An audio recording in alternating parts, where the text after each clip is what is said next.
এই মুহূর্তে ত্রিপুরার সবথেকে বড় সংবাদ ব্রেক করা হচ্ছে টিভি 100 বাংলায়।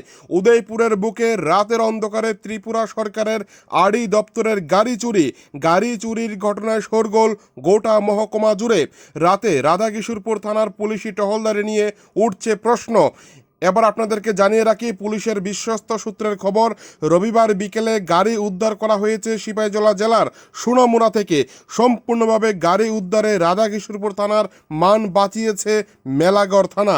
কিভাবে একের পর এক থানা পেরিয়ে সোনামুড়ায় নিয়ে যাওয়া হলো সরকারি গাড়ি?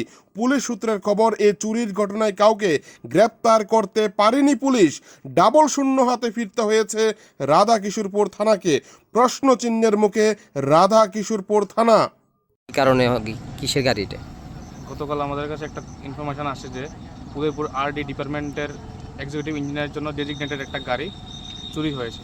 সেই হিসাবে আমরা তদন্তে নামি, জানতে পারি যে টিটুনাগ নামে একজন ব্যক্তি, উদয়পুরেরই, বাড়ি 1 নম্বর ফুলকুমারি, উনি গাড়িটা চালাতেন এবং ওনার সবসময় গ্যারেজে থাকে, বাট ওই দিন মানে কালকে রাত্রে উনি ওনার বাড়ির সামনে রাখে।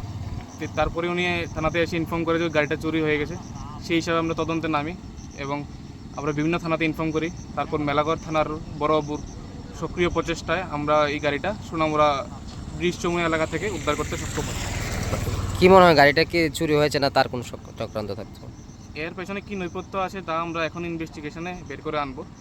ওকে ইনভেস্টিগেশনে দেখা যাক যে টিটু নাগ আছে, ওনাকে আমরা তদন্তে সাপেক্ষে কী করা যায় এবং অন্য কোনো তথ্য বেরোয় কিনা সেটা আমরা দেখে নিচ্ছি। কি নাম আপনার?